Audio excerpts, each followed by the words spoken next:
Welcome back, everybody. Today I'll be giving you a tour of my wallet. Well, I guess more specifically, it's a tour about what's in my wallet. But this should be exciting because I did add a few more kids to the family. Speaking of which, the first of those newborns is the Amex Marriott Bonvoy business card.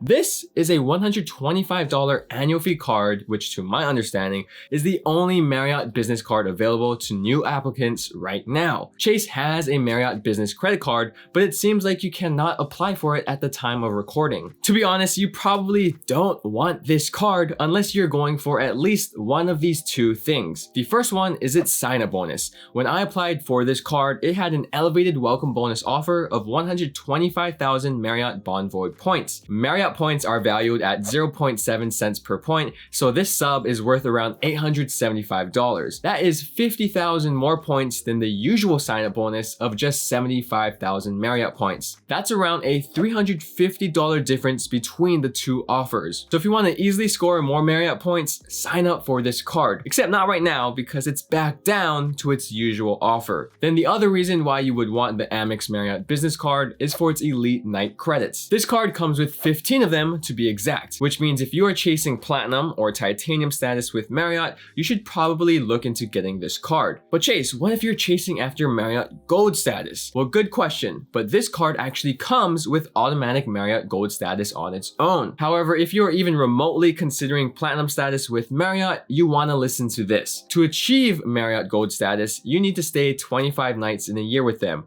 And if you want to achieve platinum status, that's going to be 50 nights in a year. And as we already covered, the Amex Marriott business card gives you both gold status and 15 elite night credits. But there's a catch. Your elite night credits from credit cards start accruing from 0 nights. That means despite me having automatic gold status, I still need to earn 35 more nights with Marriott before I reach platinum status. Or I could just get the Amex Marriott Brilliant card, which gives you automatic platinum status. That card is good and bad in its own respect, but that's for another video. And the trick to earning Marriott loyalty status is that you can only earn elite night credits from one personal credit card and one business Marriott credit card. And since this is the only business Marriott credit card available, why not get it for the elite night credits if you're chasing status? To wrap up the Marriott business card, the only reason I am using it now is actually to finish up the sign-up bonus. Once I'm done with that, I will most likely not be using this card very often. Let's move on to the next Amex card in my wallet, which is the Amex Gold. If you're a longtime viewer of this channel, you know how much I love this card. Even at this point in my life, it's still the workhorse of my wallet because I have no other card that will consistently earn 4x or better on both groceries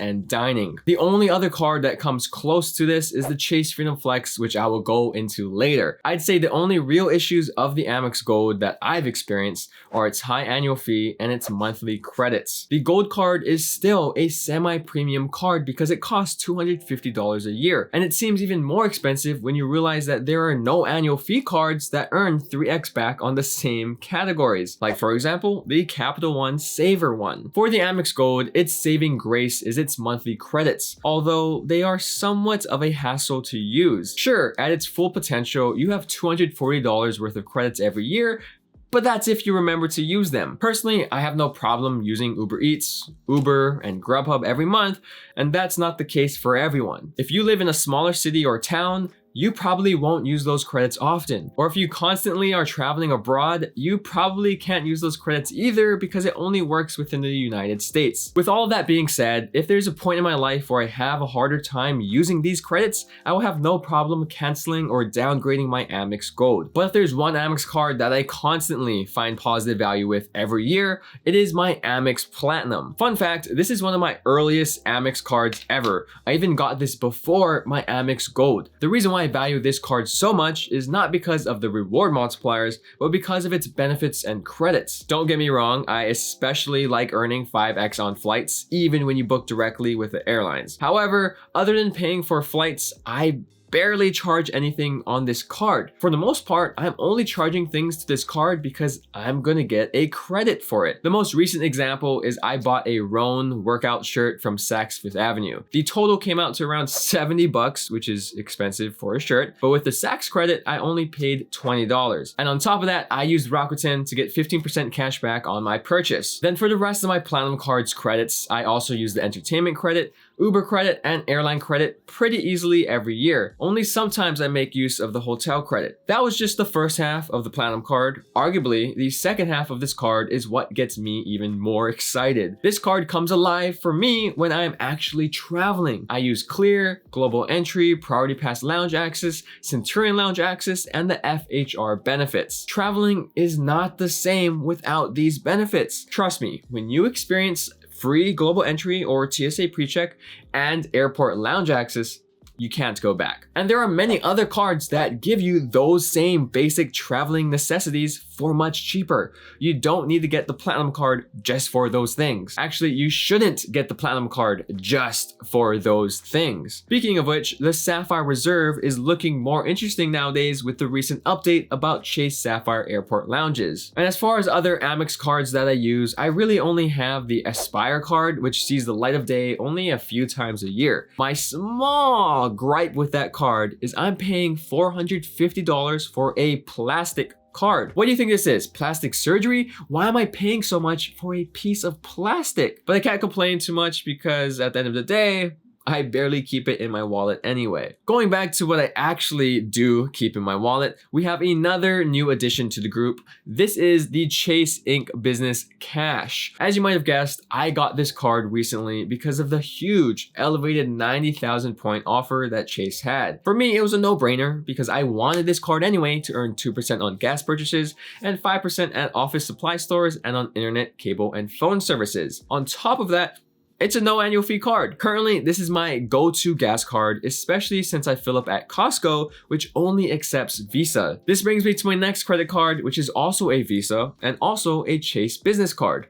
It is the Chase Inc. Business Unlimited. And you guessed it, I also got this card while Chase was having the elevated welcome bonus offer. Isn't that crazy? From 2 no annual fee cards, I was able to receive easily over $2,500 worth of points. Just like my Inc. Business Cash card, I do use this card every month. Primarily, I'm charging most of my business expenses on here, such as my Adobe subscription, health insurance, buying new gear, etc. But all of those Chase Inc. Business card points are worthless without the next card in my wallet. Well, I wouldn't say completely worthless, but the Chase Sapphire Preferred definitely allows me to maximize the value I could get from my Chase points. Of course, I am referring to the ability to transfer my points to partners such as United and Hyatt. To be honest, that is currently the primary role of my Sapphire Preferred. The only other time I actually use this card is when I'm traveling abroad and they don't take Amex cards. Actually, that's a lie. I also use this card to pay for my parking garage tickets. How could I forget about earning those massive 6 Chase points every other month from parking garage tickets? I haven't even used the annual $50 hotel credit that now comes with this card. Fun fact, because I haven't used my Sapphire Preferred so much,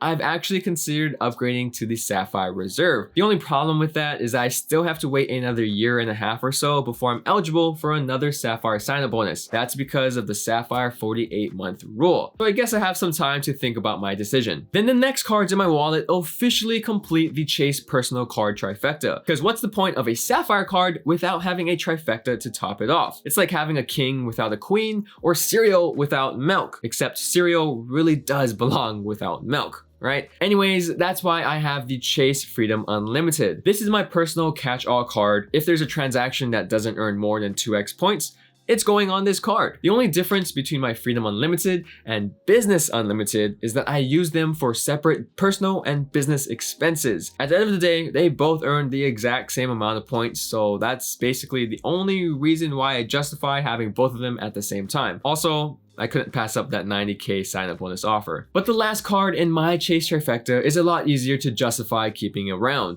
It is the Chase Freedom Flex. This is one of the cards that I talked about earlier where it can compete with the Amex Gold. I earn 3% on dining and usually have 1/4 a year where I earn 5% on grocery store purchases. But unlike the Amex Gold, I could also earn 5% on stuff like PayPal, Amazon, gas stations, etc. when they rotate throughout the year. And also, unlike the Amex Gold, the Chase Freedom Flex has no annual fee and no credits to worry about. But going back to the rotating 5% categories, that's why I favor the Freedom Flex over the Freedom Unlimited. Of course, it depends on your spending habits, but the Freedom Flex just has more flexibility for me. How many of these cards are also in your wallets? Because that pretty much wraps up what I am currently using right now. I hope you enjoyed peeking into my life just a little bit, but if you want to go full peeping Tom on me, watch this Q&A video I did recently where I cover personal and non-personal questions. Other than that, thank you guys so much for watching, and I'll see you in the next one. Shoots.